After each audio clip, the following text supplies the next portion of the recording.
रात के 2 बजे हैं, आंखें बंद हैं, लेकिन दिमाग में हज़ारों सवाल घूम रहे हैं। अगर मैं असफल हो गया तो? लोग क्या कहेंगे? क्या मैंने सही फैसला लिया? सोचते-सोचते घंटों बीत जाते हैं, लेकिन कोई हल नहीं निकलता। बस चिंता बढ़ती जाती है। अगर आप भी ज़्यादा सोचते हैं, तो ये कहानी आपके लिए है। ये एक ऐसे व्यक्ति की कहानी है, जिसने अपनी ज़िंदगी को बर्बाद कर लिया, सिर्फ़ ओवरथिंकिंग की वजह से। लेकिन जब उसे एक साधु की सीख मिली, तो उसकी ज़िंदगी पूरी तरह बदल गई।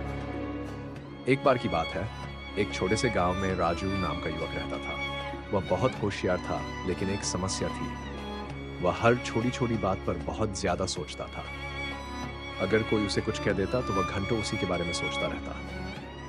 उसने ऐसा क्यों कहा? क्या मैं वाकई गलत हूँ? मुझे जवाब देना चाहिए था। अगर कोई अवसर मिलता, तो वह हफ्तों तक सोचता रहता। क्या मुझे करना चाहिए या नहीं? और इसी सोच में वह कभी भी निर्णय नहीं ले पाता था। धीरे-धीरे उसकी ये आदत इतनी बढ़ गई कि वह किसी भी काम को ठीक से नहीं कर पाता। उसका आत्मविश्वास खत्म हो गया, वह हर समय परेशान रहने लगा। एक दिन वह बहुत परेशान होकर जंगल की ओर चला गया। वहां उसकी मुलाकात एक साधु से हुई। साधु ने देखा कि राजू के चेहरे पर चिंता की लकीरें थीं। साधु ने पूछा, बेटा, तुम इतने परेशान क्यों हो?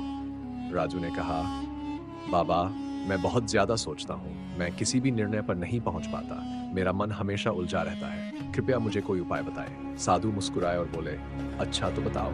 अगर कोई व्यक्ति एक जगह बैठकर लगातार चलता रहे, लेकिन अपनी जगह से हिले नहीं, तो क्या वह कहीं पहुंच सकता है? राजू ने कहा, बिल्कुल नहीं बाबा, बिना कदम बढ़ाए कोई आगे कैसे बढ़ सकता है? साधु ने कहा, बस बेटा, यही तुम्हारी समस्या है। तुम चलते नहीं, सिर्फ दिमाग में चलते हो, सिर्फ सोचते हो, लेकिन कोई कदम नहीं उठाते।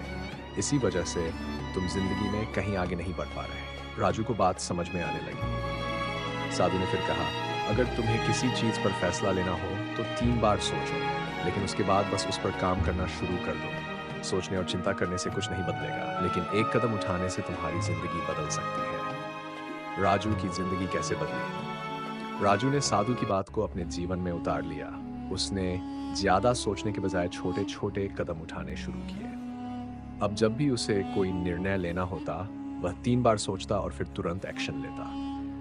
जब भी उसे कोई चिंता सताती, वह अपने मन को रोकता और खुद से कहता, सोचना छोड़ो, कुछ करो। धीरे-धीरे उसकी ओवरथिंकिंग की आदत खत्म हो गई और उसका आत्मविश्वास वापस लौट आया। कुछ ही महीनों में उसकी जिंदगी पूरी तरह बदल गई। कहानी से हमें क्या सीख मिलती है?